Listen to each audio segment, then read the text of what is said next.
Thorny, as we venture into the R&R, two truths are consistent. We love our dear Montana State, and we love great beer. And you know who else feels the same? Jeremiah Johnson Brewing. Brewed in the heart of Montana in downtown Great Falls, Jeremiah Johnson takes Montana's finest ingredients to craft some of Montana's favorite beers. And now, Jeremiah Johnson's second tap room is open in downtown Coeur d'Alene. Their Citra IPA is probably one of my favorites. But we all know, Thorny, you're not the hop lover I am. You're more of a mountain man Scotch ale. Well, Foley, I'm certainly not a mountain man, but you are right. I do love their Mountain Man Scotch Ale. But come game day, you and I are both cracking their Golden Bobcat Pale Ale. So when you're looking for a quality craft beer brewed with Montana roots, a relaxing tap room, or just a six-pack to take to your favorite Bobcat tailgate, Jeremiah Johnson delivers. Make your next beer a Jeremiah Johnson, and as always, go Cats.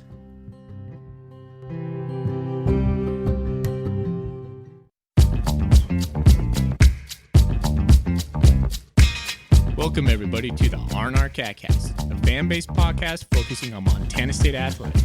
We're two dudes named Ryan from the state of Washington talking about our dear Montana State. We hope you enjoy it.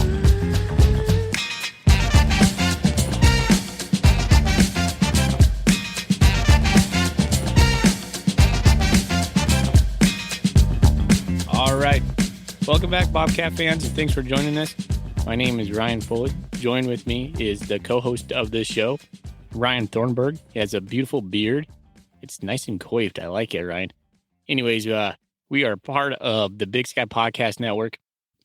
We're the Montana State affiliate of that Big Sky Podcast Network. If you want to catch any of them, check out the Twitter, Big Sky Podcast Network. You can catch other shows just like us for different teams in the Big Sky. Also, we want to shout out to our sponsor, Jeremiah Johnson Brewing. Brewing great beers in downtown Great Falls, Montana. They have a second tap room in Coeur d'Alene, Idaho. Man, I'm going to go back to Montana soon, Thorny. I'm going to probably have to stock up on a couple Jeremiah Johnsons when I'm over there. I'm looking forward to some Bobcat Pale Ale and their Citra IPA, for sure. I still have quite a bit in my fridge, so I'm doing pretty good. And nice job. That was like, what, take 7, I think? People don't listen and don't know. Sometimes it takes Ryan a few go-rounds to get the intro, but you did it. We'll call that good enough. Take 7. Let's roll. Yeah. I get the yips sometimes, and then I just start stuttering. So once it snowballs, it's just over. Yeah, then we start laughing, and yeah, it just gets ugly after that.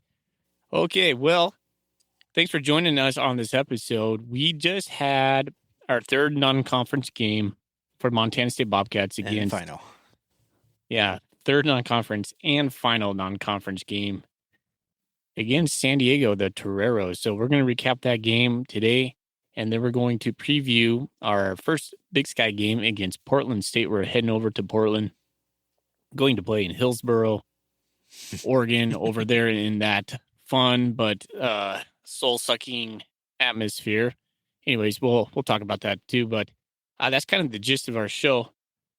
Pretty steady show for us. We'll talk about the news and some injuries and all that stuff. And on the back half of the show, of course, we're going to talk about our Golden Coolie questions, which our fans have submitted some. We will be giving away more Golden Coolies. Man, I've been just sending a ton out through the mail. A big bill racking up there, but yeah, going to all our sponsorship money. That's good for us. But hey, Thorny, before we get into that, man, what's in your Golden Coolie tonight? So, I have returned. What is wrong with me? I'm drinking the dancing trout that I had several episodes ago. I don't remember what episode it was, but I've had it before. I'm liking this beer less every time I drink it. It's like this. I only have one left after this. Thank goodness. I'm not enjoying it very much, but it's beer. I got to get through it. I typically like the Bayern Beer Brewery quite a bit, but the dancing trout, it's not doing it for me anymore. I'm actually looking forward to finishing this and cracking my Michelob Ultra. We always have a backup beer. Mine's always a backup beer. Rainier. Don't always crack it. Well, who am I kidding? I always crack my second beer. You know, Thorny, something interesting tonight is we actually, for the first time, maybe ever, I think this is like episode 82 or something like that. I think we have the same brewery I am actually drinking a Bayern beer myself. I got it at Trader Joe's this week. They came out with their Oktoberfest. Nice. Oh man, how is it? I am a big fan of Oktoberfest beers. Me too. I love the malty beers now. I don't know why my IPA taste is still there, but it's being slowly overtaken by ambers and malty beers, at least in this season. So yeah, delicious. I was at Costco yesterday, and I was deciding whether I was going to pick up the Sam Adams Oktoberfest or the Polliner Oktoberfest. I ended up going with neither. But yeah, it's Oktoberfest season. I was like, I don't need that much Oktoberfest. I'll find something smaller, but I'm glad you picked one up. I love Oktoberfest beer. Yeah, so both of us drinking Bayern beers. You got the Dancing Trout. I got the Oktoberfest. It's a good life, man. Not bad. All right, well, let's get right into it. Normally, we start off the show with some news coming out of Montana State. Thorny, where do you want to start? Do you want to start with the Stats FCS poll, or do you want to talk let's about start there. maybe some of the injuries? Okay. Let's start the poll. Do you have that poll? No. I Oh, know the Cats came in 13th again. So all right, well, I don't think there's a whole lot of changes in the top 10. I know Weber dropped out after losing to James Madison on the Saturday night game. Other than that, I don't think there's a whole lot of movement. The Cats stayed level at 13. So basically, the Cats have beaten two Pioneer League football teams by a combined score of like 97-17 or something, and have dropped a grand total of 2 spots. So that's fantastic for the Bobcats. But here we are, number 13, which is honestly I don't really have a problem with, but it's kind of funny how that works out sometimes. well, it is kind of interesting. We're sandwiched by UC Davis that jumped us from. They were 14 last week. Now they're sitting at 12, and below us at 14 is Weaver State. So that's kind of like a Big Sky sandwich right there. Like I just said, Eastern's sitting at 6 and Montana's at 4. Other than that, I don't think there's any other Big Sky schools that are getting any love at the moment. Nope, there is not. That's okay. So not much to report there. Montana State's kind of just staying steady Eddie. Yeah, I mean, Pioneer everyone's League. kind of in a wait and see mode, I think, with the Cats. Like, all right, they beat 2 teams that they were supposed to beat, but we're just not getting a lot of love on the polls right now. But like I said, that's completely fine. I think Portland State's going to be our first chance to really kind of jockey in those polls and get some respect if we were able to come out with victory. So, and we'll get to that. Okay.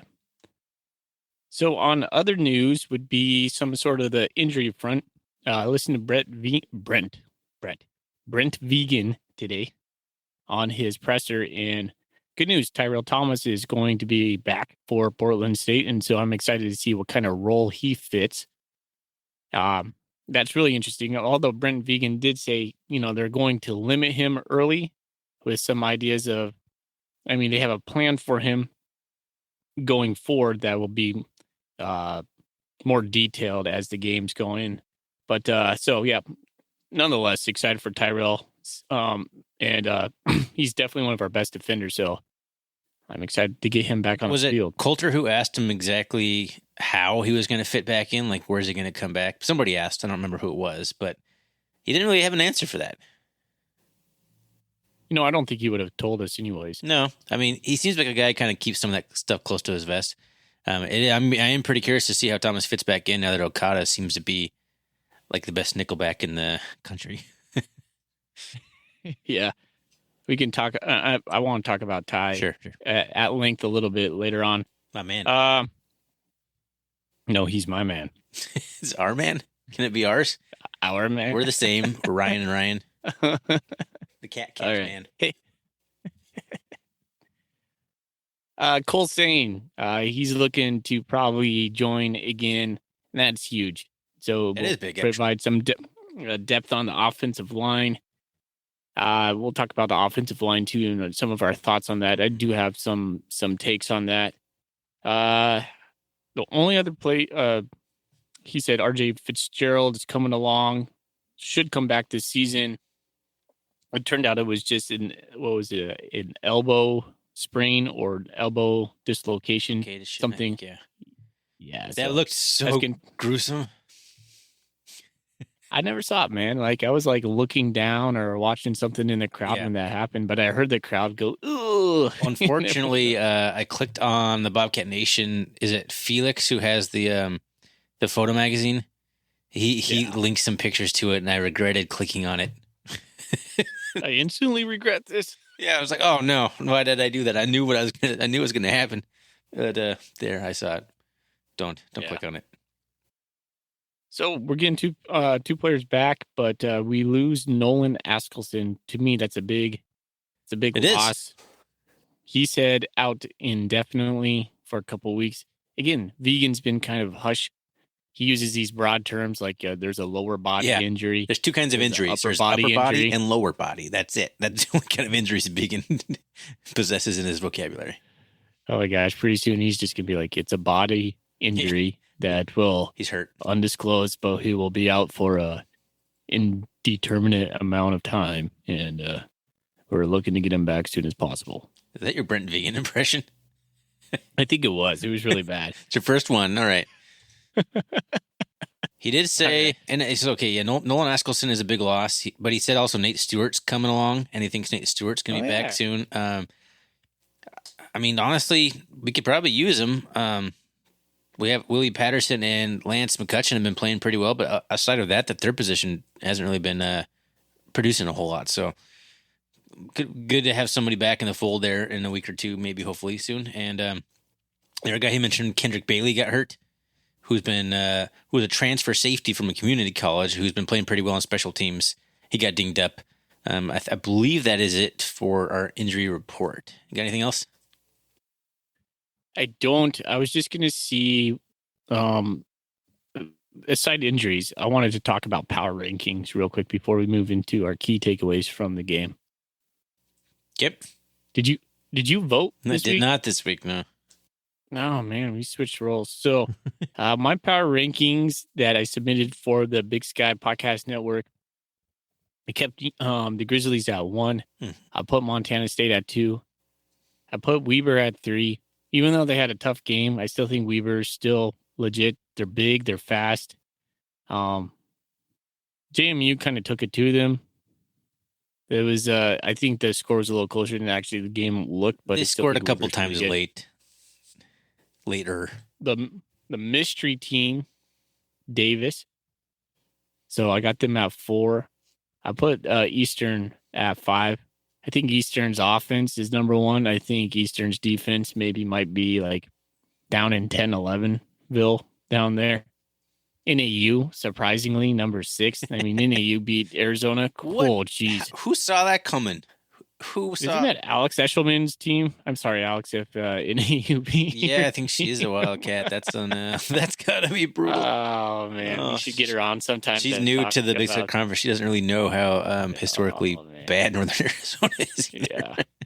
I could springboard Northern Arizona, man. That could propel them a little bit. So maybe. I don't know. Maybe. Anyways, I got Sac at 7, Idaho State at 8. I really don't know why I'm telling you the back half. This is all crap. Just keep going. Portland State is 9. Northern Colorado 10. 11, I got Cal Poly. In 12, I put Idaho. I really wanted to put Idaho but last, but they're slightly better than Southern Utah. I don't know. Southern Utah won. So, yeah, Thunderbirds. You put them at last after a victory. Come on, man. That was my adopted spring team. Don't do them dirty like that. Mine was the Bengals, man. I was all about Idaho State Bengals there in the spring. Anyways, that's the power rankings via Ryan Foley. Well, if I would have voted, I'll just give my quick top 5 here. I would have put the Grizz. I think I would have put UCD, Cats, Eastern, Weber. Would have been my top 5. Man, I just don't know about Davis yet. But yeah, anyways, it's one of those things like, you're skeptical about them, but they've done nothing to be skeptical about other than the fact that they just feel like you should be skeptical. It's just this gut feeling. I don't know. But they're proving everything, so hard to put them anywhere else but number 2. Maybe number 3. I can see the Cats be number 2. I have no problem with your top 5 there. No. Now that we get into conference play, we can actually have some legit rankings going forward. So pretty stoked for that. All right. Well, let's keep this moving. We are on a deadline tonight. So Yeah. Time for the stat recap. Or actually, is there anything you want to mention about the Brent Vigen press conference? We usually start with that. They were pressing him still on Choate stuff, which I think he just takes in stride, and he's a good guy about. I don't know who was asking him those questions, but I kind of honestly, I kind of cringe at him anymore. I'm like, okay, man, he's answered this quite enough, and uh, you know, I'll just say this: I'm starting to get on the Brent Vigen train, like more and more and more. And just when I listen to him, I appreciate his insight. I think what comes across to me, Ryan, is the man is very detailed and he knows his stuff. And so I find that I'm just interested in listening to him just to get educated. Like he was talking about Portland State's flex defense today and gave like a little mini history lesson about that defense. I was like, well, that's really interesting. Yeah, he gives you a lot of background information on stuff. And he'll come back and say, oh, sorry for the long answer. So, yeah, whereas, Jeff Choate, here we go again. Choate would just draw you in with his charisma. I feel like Vigen he's drawing me in with his intellect. And now he's got me leaning in now. Yeah. I was standoffish for a while. I mean, we all know that. So that's been cataloged on here. But now I'm leaning in. I'm trusting him. He's an easy guy to trust, I feel like. But now I'm starting to believe. And I think the players are too. I think I think as a fan, I think we should talk about that and at least air that out over this podcast, because I know my feelings towards him, my disposition is really warming. So I like that. Yep. Same here. And in the interest of keeping things moving here, I won't talk too much about that, but because we could do a whole segment on that. But yeah, the questions about comparing and contrasting things against Choate, I think, game 3, those questions got to be going away. He's been here for a spring. He's been here for a summer. He's been here for a fall camp, and now he's at 3 games under his belt. Let's let the Jeff Choate questions go, in my opinion. All right. No comment. No comment? I don't have anything nice to say. All right. Well, anything else from the press conference stand out before we move on to the game recap? Nope. Let's go, buddy. I think we got to do stats first. Stats. The game recap includes stats. One quick thing. I loved Ty Okada's post-game presser. That was so funny, talking about telling the quarterback, like, hey, man, we're out here reading half your plays. And the quarterback's like, yeah, no, man, it's terrible. Yeah, it sucks out here. So funny. And there you go. There's your essence of Jeff Choate lives on through Ty Okada. If you want the Jeff Choate interview, I think Ty Okada's got some of Jeff Choate in him. Yeah, that is so cool. Those post-game pressers are always my favorite. And yeah, this Ty Okada, man, he is just the star of the season so far. And like you and I were talking about, he's become this the face of Montana State. He's this he says a well-spoken guy, gives you a good story, a good anecdote, and he's just fun to listen to. So super engaging. He's playing lights out, and man, just tickling the media with all his presence. I love it. So good stuff. Yeah, very entertaining, and we'll talk about him when we talk about the game for sure. So let's let's get to the game here. The Bobcats come out on top against San Diego Toreros, which we all know what that is now, thanks to Ryan Foley's education on the word. The Bobcats dominated this in every single fashion. 22 first downs to 13 for San Diego. The Cats were 6 for 11 on third down, while holding San Diego to just 4 of 16. Only 204 total yards for San Diego, and some of that was definitely against the twos. Is when San Diego scored their only touchdown was against the second and third string defense. 540 yards piled up by the Cats, including 235 through the air, and in my opinion, a deceptive 305 yards on the ground for the Cats. And we'll talk why I think that's deceptive. But we held San Diego to 78 yards on the ground, just 2.2 yards per rush on 35 rushing attempts. They only had 126 yards through the air on 12 of 26 passing, which is a very poor percentage, less than 50 completed passes. Both teams played clean, which is kind of an interesting thing. Like every single game the Bobcats have played so far have been low penalties by both teams. It's interesting. I wonder if that's anything to do with like smack talk and getting in opponents' heads, and maybe we just don't do that anymore. But I don't know. We can wax on that later if we want. Whatever. Just throwing out there 2 turnovers for San Diego. Both of them pick sixes. One by Tai Okada, one by the GOAT Troy Anderson. And again, San Diego ends up with more time of possession, 31 minutes to just 28-29 for the Cats. Kind of a theme, and actually something I want to talk about at some point. But, that's just the general stats there. Another good game by Matt McKay, 12 for 22 for 224 yards and 2 touchdowns. Afonso, 10 carries for 109 yards and a touchdown with the longest 74 yards there right after halftime. And the leading receiver for the Cats this time is actually, reception-wise, you got 3 each for Lance McCutcheon, Willie Patterson, Derek Snell, and Trayton Pickering. And then you got 1 for Elijah Elliott, who took it to the 65 yards to the house. So a good effort from the receiving corps, a good effort from all key offensive personnel. And, yeah, man, just a dominating performance. And where do you want to start on this bad boy? What's on the top of your mind? as we say in our lame other podcast that no one listens to. Top of your mind. That is it. Yeah, that is a great question. What is on the top of my mind? Let's talk about the rushing, because you said you had some thoughts on that 305. You called it, what was it, deceptive? 305 yards? Like it looks good on paper, but if you actually look at that, 44 of that was on Tommy Malot's QB keeper late in the game.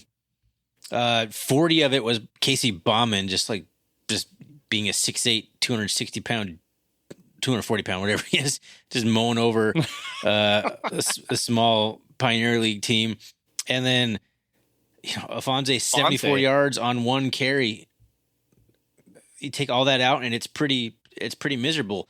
Let's see. In the first half, Afonso was just 8 carries for 35 yards. That's all he was sitting before his 9th carry went 74 yards. And then his 10th carry was like a no-gainer. In fact, he had 2 carries this game, and this is something I want to ask you. He had 2 carries this game for a loss. Afonso was stuffed 2 times behind the line of scrimmage by a Patriot League team on 10 carries. 20% of his carries were for a loss. How many carries for a loss did you think Afonso had in 2019? I don't have an answer for this, so I'm just kind of curious. I can't imagine it's very high, right? I don't know, maybe 10 to 20. You can get stuffed 20 times behind the line of scrimmage. Probably. Twice a game. That's been the defense against us in the last 5 years. Yeah, maybe. Stack I don't know. The box, man. But if you take away the second, third string quarterbacks running and the big one burst from Afonso, like the running game is just still a concern of mine. This doesn't seem like the offensive line is moving people. It seems like people are defensive players are getting off the blocks pretty easily, and there's just guys waiting for the running backs, like right at the line of scrimmage, sitting there unblocked, just with their feet planted, ready to hit. And I know you said you wanted to talk about the offensive line, so is this something that you wanted to kind of talk about in terms of the run game? Yeah, well, I just got a couple thoughts on it. We have a lot of guys playing different positions this year. It's only been 3 games. It's going to be a little bit of a learning curve right there. We're starting 2 freshmen on the offensive line. Like I said, it's only been 3 games. Colson. So that's something. That's something. I think we have the dudes. They just haven't mastered their position quite yet. Maybe they just haven't gelled as a line yet. I know we're used to just running just down the throats of everybody, even when they are stacking the box. Am I disappointed in the run game right now? Slightly. But I have hope. I'm not like, oh man, this is a lost cause. I see this as a work in progress. And I think by the end of the year, we will get there. I mean, it's not going to be as prolific as it was in 2019. That was like a record-breaking Big Sky Conference year, borderline, like all-time rushing team. So I'm tempering my expectations, but even my tempered expectations, I think they're not meeting at this point. I want to say I'm not concerned yet, but it's something I'm keeping my eye on. I want to see it start to gel. I want to see it start to click. Matt McKay is getting better and better at the run game, at the RPO stuff. So that's a big plus. But the running backs just still don't seem to have anywhere to run. None of them. And it's starting to be a little concerning for me, but just something to keep an eye on. And like you said, lots of new players, lots of freshmen, guys playing opposition. I think it's going to gel. But to be honest, you almost would hope that any offensive line that MSU threw out there would be able to dominate better against teams like Drake and San Diego. Yeah, I can't argue that. I just think it's going to take time, and I think when it clicks, it's going to click. My question is, are we running different schemes with our blocking? So I'm not sure about that. Maybe. Do you know any? I'm not, do you have an answer to that? Yeah. All right. So Ryan, what's on your mind about this game? I mean, I said that basically very broad question. My biggest thing right there. So these are the kinds of games where you win like you're supposed to win, and in a normal year, you may not be able to take away a whole lot from it. But in the case of like the Bobcats, the third game with a new head coach, a new offensive coordinator, a new defensive coordinator, replacing almost our entire secondary, Trey Anderson switching positions, like the defense is like revamped completely in a lot of different ways. So these are the kinds of games where you can learn things. And one thing that we learned is that I think that the coordinators are learning a lot, and each game they're getting better and better. This is, I think, Freddie Banks' best game as a defensive coordinator. I loved how aggressive they were. I loved the blitzes he called. He even said I was watching the Bobcat Sports Report that MSU does with Alex Eshelman and Zach Mackey, and he was talking about how he wants to be more aggressive in this game, and that actually played out. He said it, and it happened. I love that. So those are the kind of things you want to see. So I guess before we get into anything else, what did you think of the defensive performance and Freddie Banks' calm plays on Saturday? I was going to ask you a question. I had something queued right up for that. I want to talk about your question as well, but I'm going to put it right back on you right now. I'm going to flip-flop this, buddy. Do you think we showed too much against Drake? San Diego?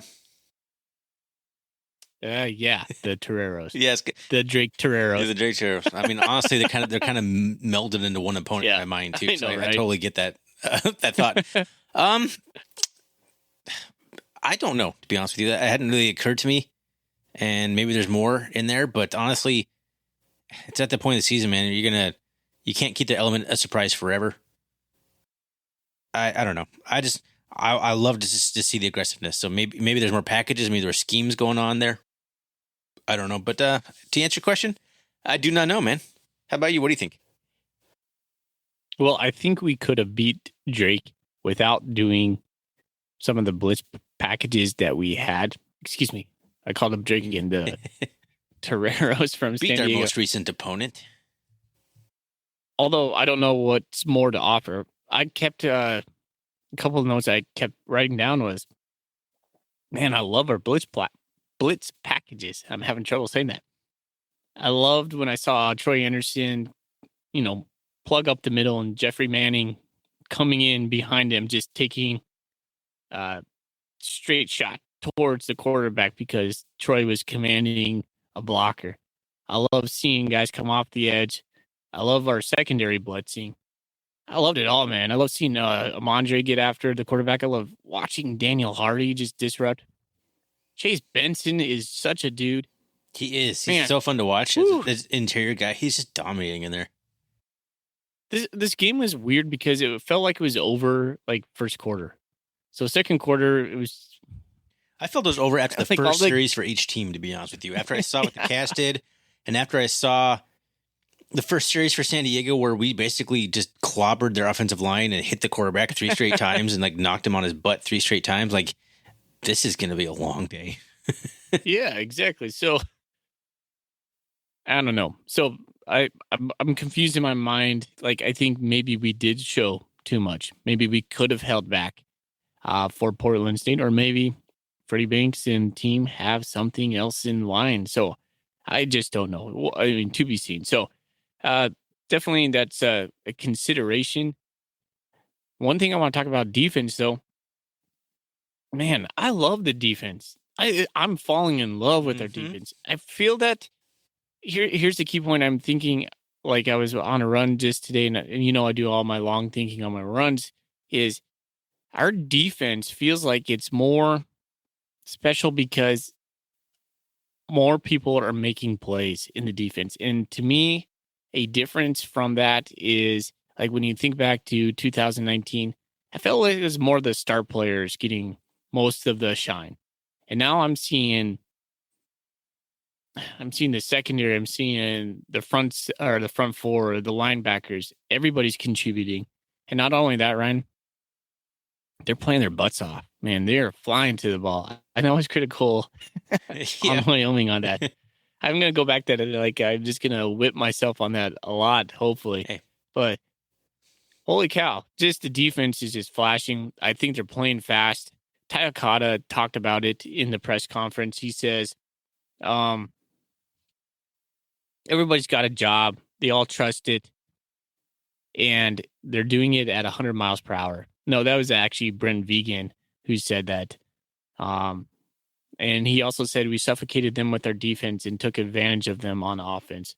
And they're right. The defense has been suffocating. Again, it's just been kind of some lower level teams. But San Diego's been a playoff team in the last couple of years. I don't know. So I really like our defense. I like the blitzes. I like everything about it right now. And then my questions in my notes, I said, is this better than what we were? That is this better than what we had in 2019, in 2018? I don't know. I mean, to be seen, but what I'm seeing right now, I'm really stoked. I mean, you want to talk about effort and playing hard and fast? Talk about that Ty Okada pick six. Jeff Manning, woo! That was like one of the best effort hustle blocks I've seen since. The one that kind of came to mind was there was a game, I think it may have been against Weber, where maybe Tanner Bleskin caught a touchdown pass and Tia Salanoa ran the entire way down and like wiped dude out at the last second.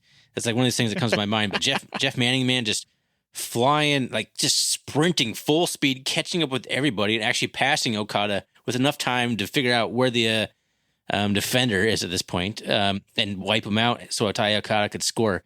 That's the kind of like team buy-in and commitment and hustle and effort that is going to make go a long ways to making this a championship caliber team. And to your question, it's way too early to tell. I think they have the potential to potentially be as good, if not better, than the 2019 defense because I think they have more athleticism in a lot of areas. There's a couple areas where they're not quite as good, maybe in particular the defensive line. But right now, like the opponent, the level of play, and only 3 games in, I can't say that for sure yet. But just the fact that we're talking about that they could be there is, I think, more than I think a lot of people were expecting at the beginning of the season. I think our secondary is better than I thought they would be.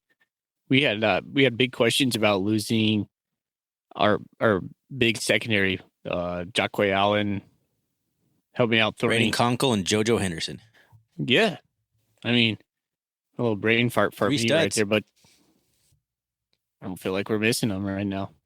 No, that was like, how can we possibly replace them? I think the low key signing of Trey Webb has been just an absolutely coup by Brent Vigen. I don't even know how he did that, but to get Trey Webb in here, it totally solidified the defense and made everything all right. All right. Hey, let's talk a little bit about the offense. All right. So here's my take on the offense. MSU's offense is doing a better job of taking what the defense is giving them and then attacking that. And what I mean by that is we used to, our old offense, and by old offense, I mean Jeff Choate's offense, was we forced the run game, whether it was working or not, but it worked. But we would force it. When you listen to Brent Vigen say, hey, we look at the defense and we take what they give us, and if they're taking away our run, we're going to pass. He's completely right on that. Something and we some of my do. Yeah, some of my critiques though on that is like not a lot. I shouldn't say a lot. That's a little bit hyperbole, but on first downs, a couple first downs last weekend, we were trying to hit deep shots on first. I don't like trying to hit deep shots on first unless you connect on them, but we weren't. So then that puts you in second and long, and so it's just kind of, to me, it's kind of a wasted down. But is that what the defense was showing? Are we taking advantage of that? I don't know. It just feels our offense is a lot more balanced this year. We're not forcing the issue. And I believe 100% in Vigen when he says we're taking what the defense is showing us and we're attacking that. What are your thoughts? A couple of those deep shots were straight up like overthrows that would have been touchdowns. Like, they were good play calls. They were good play designs. The wide receiver had his man beat. It was kind of a windy day in Bozeman, and McKay just couldn't quite hit him. In general, I don't love deep strikes on first down. I'm more conservative play caller in my head, I guess you say. I also hate run first down, run second down, and then like 3rd and 9 you pass. I hate that stuff too. So it's a hard thing to be, and obviously we'll never be an offensive coordinator. We'll never have half the knowledge that even a newcomer like Taylor Housewright has. But that brings me to a point that I actually had written down is sustained drives, and that kind of is a little bit what we're talking about here. But taking big shots on first down, we seem to be kind of a boom or bust a little bit right now. We'll either run it for 2 yards or we'll have a 20-yard pass completion. Those are the two things that seem to be happening more than anything. I actually went back and looked at the longest drives from each of our games and the average drive. In Wyoming, our average drive was only 2 minutes long. And now, to be honest, I've never gone back to a game before and looked at average drives, so I don't know what a good average is. But I know that the longest drive we had at Wyoming was 4 minutes and 1 second. Drake was 4:55, and San Diego we actually got up to 5:21. But we've only had 2 drives all year over 5 minutes. And I know typically a ball control offense, man, you want to have like 6-7 minute drives that kind of just take a whole half of a quarter up. And we only had 1 3 and out against San Diego, but we had 3 against Wyoming and 3 against Drake. So these are things that, it's telling me that our drives could be more sustained, a little bit longer, more plays. We're not running a lot of plays because we're having like big boomer bust type plays. So I think that's something to keep an eye on. But overall, man, I'm pretty impressed with the offense. I'm very impressed with Matt McKay. I think he's the guy that Choate would have absolutely loved because he doesn't turn the ball over, but he also has some more dynamic playmaking ability. Like, he doesn't take a lot of chances, but when he does, he's able to connect on them. So I think he's very efficient. I think he's getting better with his legs. I think he's getting better with his RPO. He's thrown 0 interceptions all year. Man, I'm really liking Matt McKay, but he's going to have to push it downfield a little bit more once conference play comes around. Yeah, he's going to have to let it rip. He's going to let it rip. He's taking the sure route on a lot of those RPOs. And so, yeah, if the running game's not there, he's going to have to take some more chances. His stat line is the same every game. Yeah, it's true. Yeah. Brent Vigen. I keep calling him Brett. I'll just call him Vigen. Vigen said he has 67% passing. We all know. I don't know. Maybe I feel like I need to introduce our coach still. I'm not sure. 67% passing efficiency. That's pretty good. It's amazing. Vigen said he was like, our standard is around 60%. So McKay's above that. The cool thing is, like, the thing that is kind of like not blows my mind, but just like stands out is he has no turnovers. Mm-hmm. I think we'll actually only have 1 turnover on the year so far, and that's a lost fumble. But I can't even remember when that was. Do you want me to jinx Matt McKay? Yeah, I wasn't until you said it. Well, you're talking about he only has no turnovers, so I feel like it's as good time as any to mention the fact that he's only thrown 1 interception in his 7 career starts dating back to NC State. So now he's going to throw one against Pro State. But like 288 passes in his college career, and he's thrown like 1 interception. That's pretty remarkable. Yeah. But, all right. Anything else about the offense we've talked? I think we've hit on all the major points of the San Diego game. Again, a game you can't take a lot away from normally, but the last thing I do want to say, we didn't give up a last-second drive on either half. In fact, we had a pick six. I remember San Diego got the ball with like 2 or 2.5 minutes left, or whatever it was, and you were talking about, oh, here we go. Are we going to give up a touchdown? Nope. Pick six, Ty Okada. So that's what I like to see. And we got to see Troy Anderson score a Yeah. touchdown. Man, that was nostalgic, wasn't it? Galloping Troy. I mean, he just looks different when he runs. It looked like the same. It was like, oh man, I kind of missed this. Wow. I kind of missed seeing that. Ooh, felt good to watch. Of course, we kind of missed seeing that. So it's that was really cool to see. I'm gonna give a little shine. Last thing for me, for Jahari Martin, scored his first touchdown as a Bobcat. Congrats. That guy's been just working his butt off. He's making his way. He's just carving his niche out in Montana State, and he just comes across as such a team player. He comes across like he just likes being a Bobcat. So I root for that guy. Good for him. Good for him. All right, Thorny, before we get into Portland State real quick, one thing I had written down that I was kind of interested in talking about, we don't have to wax on this too long, is we've played 3 games. What's your initial takeaway from the Bobcats? Maybe a surprise. So what's your non-conference slate surprise from the Bobcats? I think we kind of hit on it. My surprise is just how good the defense is, just in general, like how good they look. Even against, we struggled against teams like that in the past. Jeff Choate has, Rob Ash has, everyone did. And defensively, we just locked down San Diego and Drake. And even Wyoming, who's gone on to score like 45 points a game or something in their 2 FBS games against Northern Illinois and Ball State. So we held them to the lowest point output of the season. Like we're averaging 12, 13 points a game or something like that. I'm just super impressed with the defense. That's been a pleasant surprise for me. Yeah, I'm surprised. Going into the season not knowing what to expect. I'd also say Matt McKay is probably lumped in there as well. He's kind of just been a steady Eddie for Montana State. Like I said, his stat line seems to be the same every week, and that's not a bad thing. He's taking care of the ball. He's being very productive. I liked his rushing stats this last game. He showed his ability to press the edges a little bit more, and he seems to get a little bit better each game that we've seen. So defense, Matt McKay, those are some present surprises. Do you have any concerns? I have a question for you real quick before we talk about concerns. You and I think both predicted sometime in the offseason that we think Tucker Rovig would win the starting job back. Do you still feel that way? I'm not sure I do. Right? We both said that.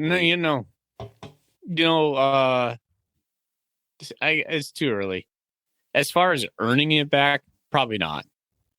If I'm being honest, and that pains me to say because everybody listening to this podcast knows we are fans of Tucker Rovig.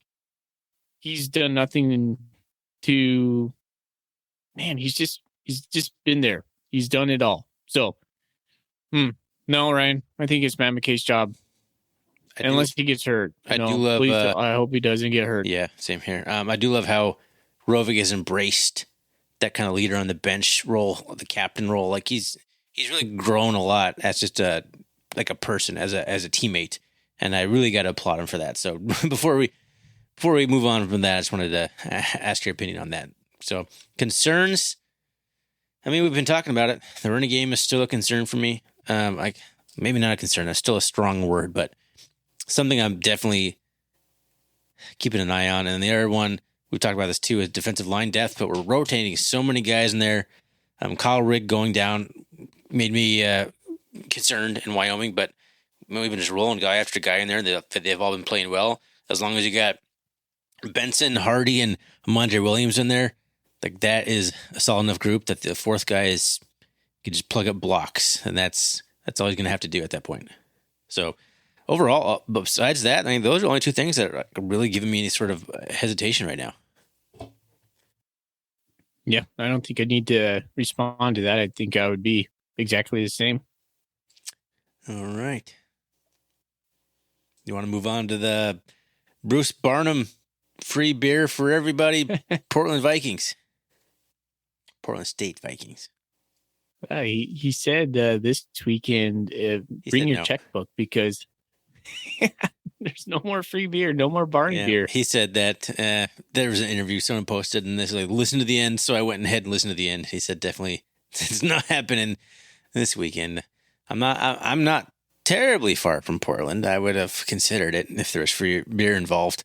But moving on to the Portland State Vikings, who are 1-2 after losses to FBS Hawaii and Washington State. Was it? Correct. Man, there's some serious internet issues going on between us. This episode's going to be pretty jarbled, I think. Yep. Okay, I'm glad you're seeing it too. I've been just trying to ignore it and just trying to pick up on the like little bits and pieces I can hear. So they had the 2 FBS wins, and then they were only able to beat Western Oregon 21-7, and I guess it was a downpour. And Western Oregon didn't score late, a Division II squad, but there you have it. Portland State 2-1. Where do you want to start with Portland State? A team that is like always seems to be some preseason hype for, but maybe doesn't live up to it most of the time. I'm kind of curious your thoughts on Portland State right now. Yeah, Portland State is kind of like Cal Poly to me, like, or at least like Cal Poly was when Cal Poly was a triple option. I always felt Portland State was just a little bit odd. And I don't know if that's we play in Portland State when we go to Hillsborough and we play in that like high school stadium. Is that just an oddity that I feel? Is it the flex defense that is unique to them? I don't know. I think, well, last time we played Portland State, it was 2018. We went to Portland State. So again, we're traveling to Portland State. We haven't played Portland State hasn't come to Bozeman in the last 3 years. I don't know, man. I just feel like every time we go play against Portland State, the questions are always like, man, Portland State could take it to you, but then we end up whooping them. Last year, or in 2018, we beat them 43-23. Troy Anderson had 318 all-purpose yards. 211 of them were rushing. He had 2 touchdowns on that game. He had like that 66-yard scamper. He just put his foot down and took off. And so we just kind of bludgeoned them in that game, and it wasn't even close. But you always hear about this this unique defense that they run. What's it called? The flex. Yeah, the flex. It had another name. It has its origins. Vigen was saying it was called the Arizona Swarm. So the Arizona Wildcats, I think, were the first team to kind of implement this. And then Desert Swarm. Desert Swarm. Desert Swarm. There you go. The Arizona Swarm sounds like more of like a locusts. Like a beehive or something. Anyways, I don't know. Coulter said it was like in vogue for a while. And then Vigen went on to tell us. Vigen went on to tell us like how it runs, whatever. I'm not going to bore us with that, but I don't know. I think we make a lot about Portland State because we always say they're dangerous, but I don't know, man. They always have kind of just talent. Whoop their butts. They always have talent. Yeah. And I think that's what it kind of comes down to is a team that always has talent and everyone kind of expects to maybe make a run. I mean, they're kind of like them and Sac State are very parallel to me. They're in pretty big cities. Portland's not as big as Sacramento, obviously, but lots of areas to recruit from. They always get those guys that maybe couldn't fit into the bigger schools near them. There's always talent there. They always seem to have guys in the NFL. Like, I'm pretty sure Portland State and Sac State put more guys in the NFL than the Cats typically do. But I just can never translate it into success, except for, a couple of years where they have like lightning in a bottle, like Bruce Barnum's first year where he took over as interim head coach and they went like 9-2, including 2 FBS wins. And then, of course, Sac State's first year under Troy Taylor, first time they made the playoffs in like program history. So, I mean, that's kind of how I see Portland State right now. And the Cats have won 10 of the last 11 meetings, the last 2 in a row against Portland State. My concern now is and this is actually a concern I have for much later in the season against the Grizz. The Grizz and Portland State both run pretty unique defenses that are predicated on a lot of different things. And it seemed the style of offense MSU ran was perfectly counter to both of those styles of defense. Is this new iteration going to confuse Matt McKay and actually slow down the Cat offense and actually cause a lot more problems instead of just Troy Anderson just finding where dudes aren't and then running there?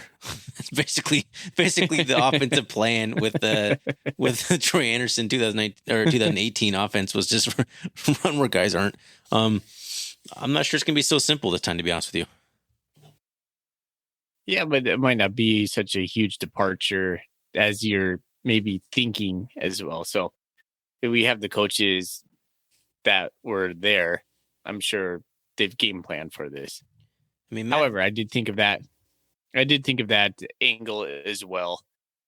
I guess the only thing that gave me a little bit of like comfort was how eloquent Vigen was talking about this. What did you call it? Desert Swarm? Okay, yeah. The flex defense. The flex. He knew all about it. You know, he's like, yeah, this is what you do. This was. Yeah, what did he talk about? Like the defensive, or they used to play Cal Poly, and Cal Poly was like an FCS independent, and they had like a defensive coach, Rich Ellerson or somebody, who ran it. So I was like, oh yeah, I'm familiar with that. You know, we played against that offense once 19 years ago or something. Like, okay. Okay. So Ryan, to maybe answer your question a little bit better, kind of go back to what I said earlier in the podcast about how Vigen said our offense is taking what the defense is presenting. I think that should give you some hope right there. So yeah, but that's the hard part with Portland State is you don't know what they're presenting. And that's the whole point of the flex is to confuse the crap out of you. Mm-hmm. And it's going to require some good reads by Matt McKay early to get some, to not make the wrong reads and throw some bad balls and interceptions. He's going to have to be on the money right from the get-go. Or you soften it up with a nice running game, which is, you know, if MSU is going to get their running game with their running backs going, this is the game that's going to, you know, be pretty important to do that. But wasn't the Western Oregon game 21-7? I mean, that was the weirdest thing to me because I looked at the games from Hawaii and Washington State, both FBS schools, right? Yep. They were putting up some like 41, 44 points 24 points, a much bigger score, much bigger spread. I don't know. And then Western Oregon comes to town, 21-7. What happened there? Was it just the weather? I'm not sure. I couldn't figure that out. I think a lot of it was the weather. There were some turnovers. Portland State's been pretty bad with the ball. I think they've had 7 turnovers this year already. I also saw that the Vikings had 11 penalties in that game, which is a ton of penalties. They had 8 combined in the first 2 games, and they had 11. So, I mean, I think it was just an ugly, sloppy, rainy game. All the fans were drunk off the free Bruce Barnum beer, all 3,000 of them. They sold 2,000 beers for 3,000 fans. That's pretty, that's pretty impressive. Yeah, but those FBS games are a little misleading too, because I think both those games were like 3 or 4 score games, like pretty quickly into the second or third quarter. So I think basically, Portland State just went into Davis Alexander mode for the second half, and that's why the games got a little closer than the score indicated. Alexander, I think, is the leading passing quarterback in the league right now in terms of yardage. My stats are loading very slowly, but you know, Davis Alexander, if you're not familiar with him as a Bobcat fan, I mean, you probably should know him. He's a pretty tough, mobile little quarterback who gives lots of defenses headaches. He's got a pretty good arm. He's very, like I said, he's very tough. He's one of the tougher quarterbacks in the league, and he's not afraid to run it, and he's not afraid to sling it. I think he's averaging like 300 some odd passing yards a game early on in the season, possibly. So, actually, he's not the leading. There's no way he's the leading passer anymore with what Eric Barrier did to Western Illinois. We don't need to get into that. But point is, Davis Alexander, very good quarterback. And honestly, this is going to be, I think, possibly the biggest test so far of the season for the Bobcats in terms of like I mean, FBS games are what they are. In the grand scheme of things, they're not that important. It was a weird one with Brent Vigen playing against his old team. The first time the Bobcats had played a football game in a long time. I mean, there's just a whole bunch of weird variables in that game. And then we played 2 non-scholarship teams right after that at home. Now we're going on the road against a conference foe, a more similar opponent, a team that's going to have much more talent than Drake or San Diego across the board. Doesn't mean they're a better football team. They're going to be bigger, more athletic dudes. This is going to be the biggest test for the Bobcats, and there's not going to be any atmosphere, as we always talk about Portland State. It's going to be a tough test, and that's kind of my general thought on Portland State. What are your thoughts on that? Well, I would echo everything you said. I would think back to what Tayakata was saying in his presser, is that we have a laser focus every week. The task at hand, what do we need to do to get the job done? Tayakata talked about bringing the energy this week for this specific game, knowing that it's going to be kind of a vacuum of energy over there. There's a choism. Yeah, so I'm gonna lean in on what Ty said. It's gonna be a tough game. You're right. It's a Big Sky opponent. Big Sky is no joke. That's a Okada-ism. He said that verbatim. But yeah, it was. I guess we're just gonna have to wait for Saturday. If it was the Jeff Choate team, I'd say we just run the crap down their throats. But it's not anymore. We have a bigger balance. Maybe, like you said, might present a little bit more of a challenge for our current offense. However, I like our defense against our offense. I think there's a chance that our secondary might feast on some David Alexander, or maybe we'll get burned. Who knows? Because I think, too, right, Ryan, is like when Montana State has struggled defensively, it's been on that 3rd and long a little bit. When the quarterback would come out of the pocket, and then we'd just hit the guy on the outside for 9-10 yards. We've been kind of burned on that play a couple times. So I don't know. I'm talking myself into circles. I guess I just got to wait for Saturday. Big question mark from Foley. Yeah, I just realized this is going to be a pretty big test for actually Taylor Housewright.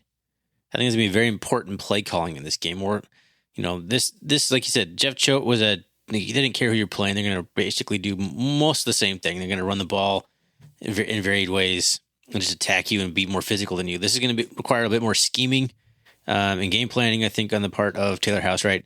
And I'm sure there'll be plenty of input for Brent Vigen, who says he's familiar with the defense that they run.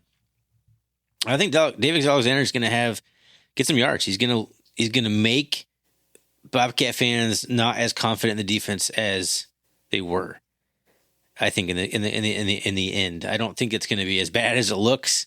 I think people might overreact to it, but I think they're going to get their yards. Points, I don't know about points, but they're going to move the ball a lot better than the opponents have been. They're going to have a better offensive line.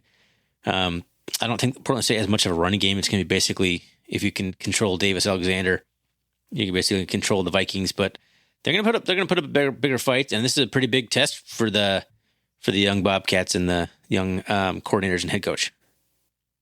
Ultimately, you and I both picked this as a victory in our preseason prediction thread, and I'm still feeling the same way. I think the Cats will win, and I honestly think we don't make a lot of predictions here. I think it's going to be probably at least a 2-score game, if not a 3-score game. I do think the Cats win this, but it's going to be a tough game, and it's not going to be a blowout. I don't think like a lot of people are predicting necessarily on Bobcat Nation. I saw some 50-10 scores. I'm like, I just don't. That's not going to happen on the road against Portland State. Maybe it will. Maybe I'm wrong, but I just don't see that. Yeah, big question mark for me, but yeah, I predict we're going to win. Anything else you want to talk about Portland State? Any players to watch or anything like that? I mean, basically it's Davis Alexander and their stud cornerback, whose name I don't have written down, unfortunately. It's just frustrating me. But they have a All-American cornerback. And gosh, why can't I not know who it is? It's Anthony Adams. There we go. 6 foot, 185 pound, junior All-American cornerback, probably a pro prospect. He's going to be a guy that, you got to keep an eye on. Matt McKay's going to have to know where he is and possibly avoid his side of the field, to be honest. So a couple big playmakers on offense and defense for the Portland State. But overall, I like the Cats in this one. Two other names you might want to watch out for: Parker McKenna, a freshman linebacker. He's leading the team in tackles. He has 22 tackles. And VJ Malo, a junior defensive tackle. Yeah, he's a stud. He has 7.5 tackles for a loss. So, just two guys, watch out for them when Portland State's playing defense. Anything else about the Vikes before we move on to our Golden Coolie questions to take us out of here? No, I'm just, why are we playing in Portland again? I always feel like we always go to the same spots. Those guys never come to us. When's the last time Weber played us? When was the last time Portland State came to Montana State? It's a good question. I get tired of these reoccurring spots where like Montana State just always traveling to the same spots.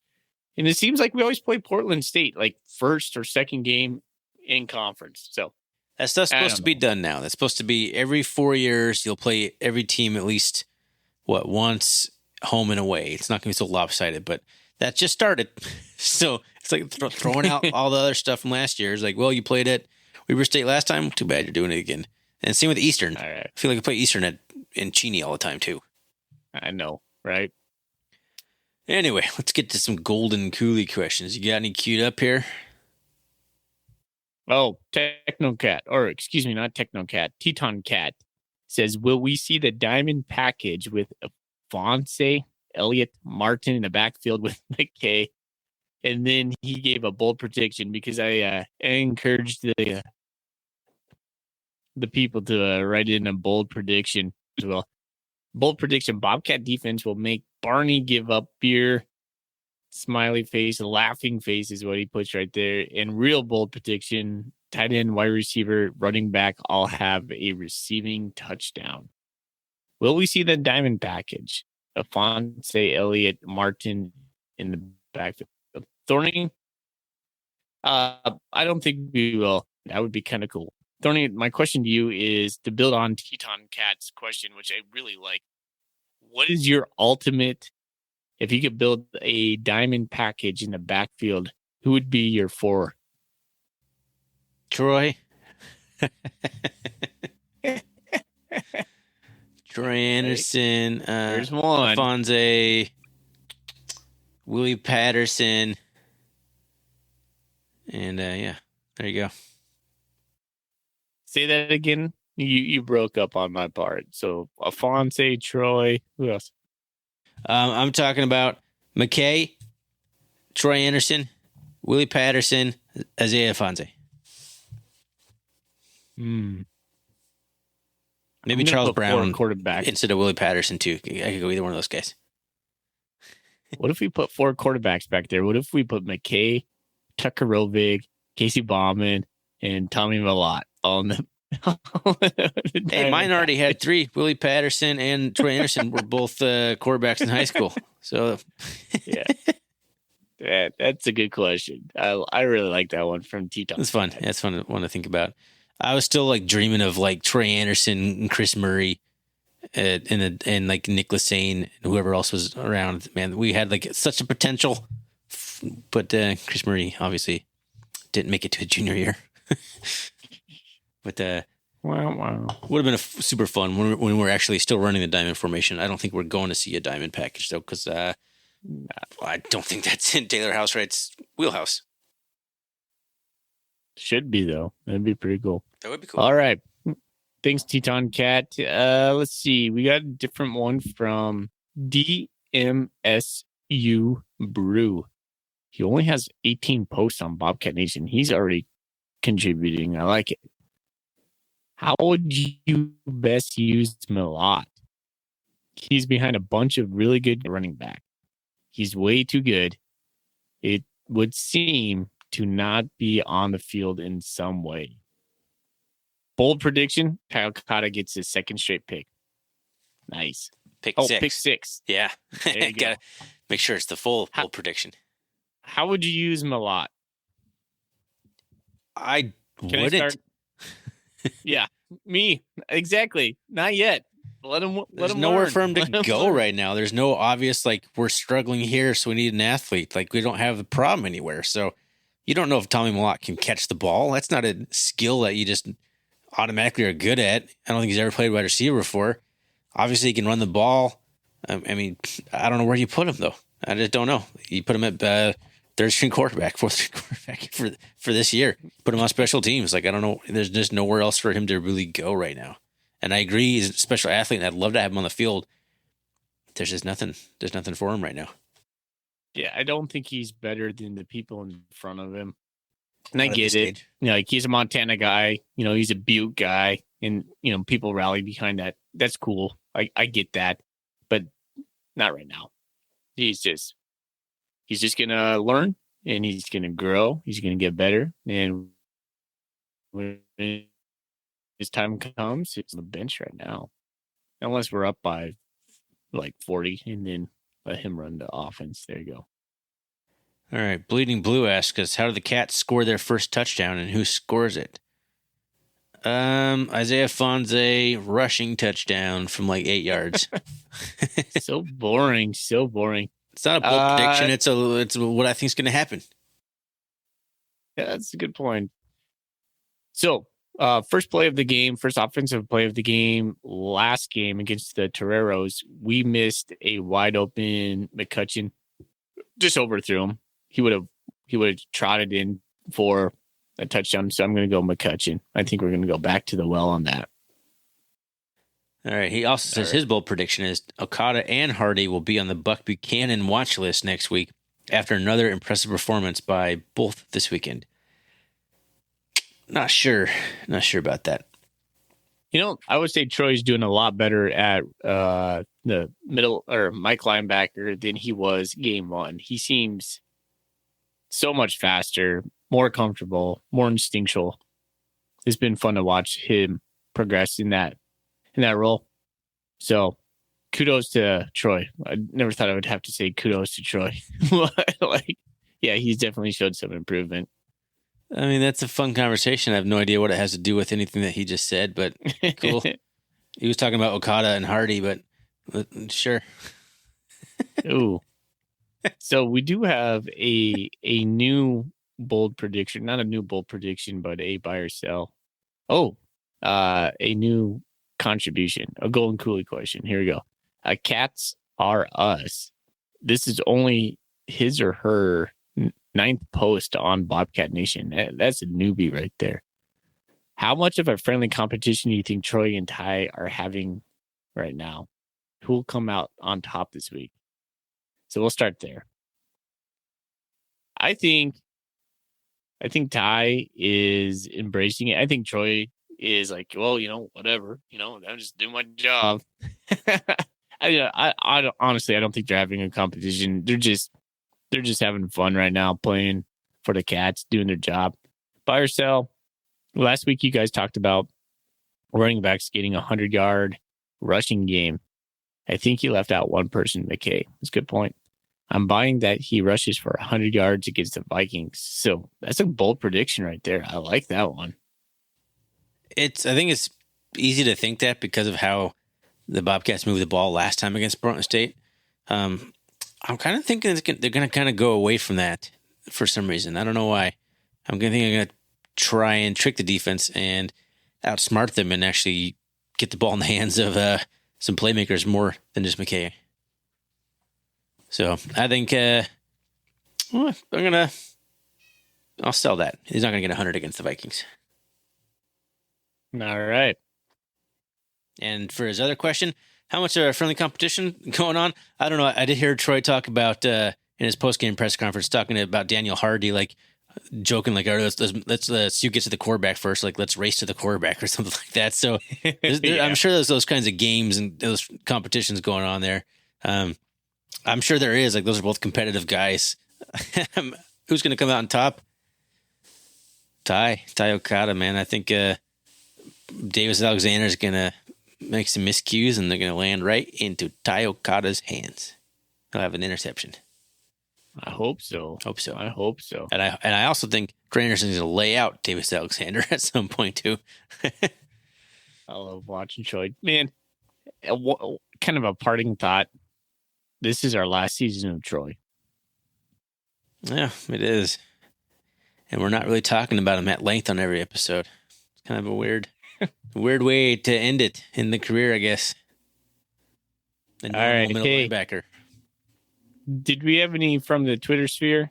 No, but you missed one on Bobcat Nation. Kenneth Noisewater said in 2018, MSU rushed for 323 yards against Portland State. Will the Cats be able to run the ball better against the flex defense of Portland State than they have so far this season?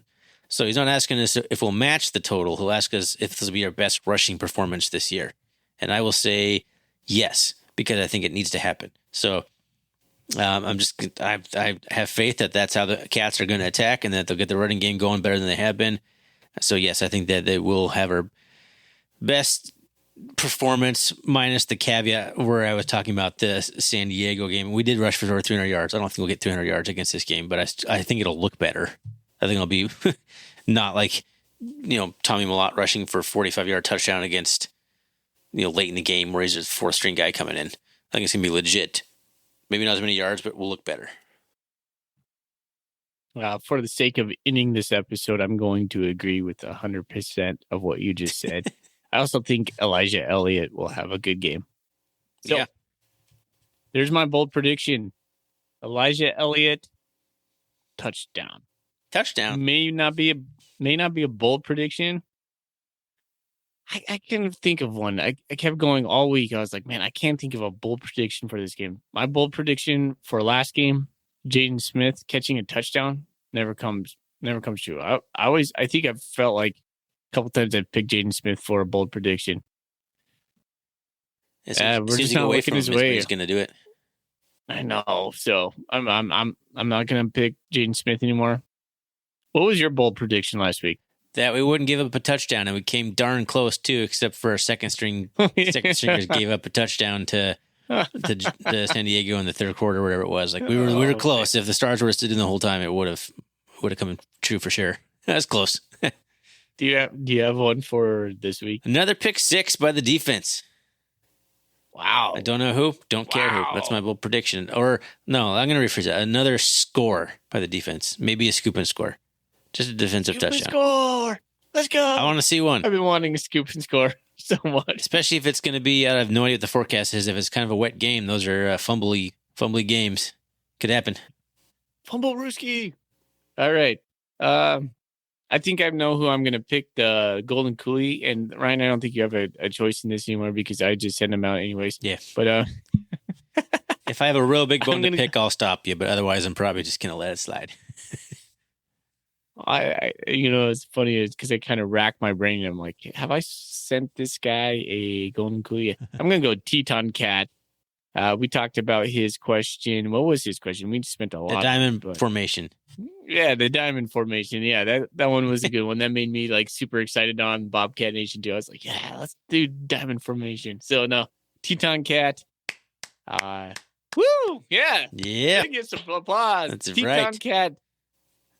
Man, this is a long episode. I've been sending out so many Golden Coolies, and you got one coming, my friend. So just send us a contact. And Thorny, I'm tired. I want to go to bed. Why don't you get us out of here, buddy? Yeah, man, we were so close to being done with only 50 minutes left, and then we went on for like another half an hour. So here we are. Thanks, everyone, for listening to our rambling episode. Hope you enjoyed it. Find us on Twitter, RRCatCast. Find us on the web, rrcatcast.com. You can email us at rrcatcast@gmail.com if you have any Golden Coolie questions or just want to reach out to us in any other way. And thanks again to Jeremiah Johnson for being our sponsor. And let's get out of here with a Go Cats. Go Cats. Go Cats.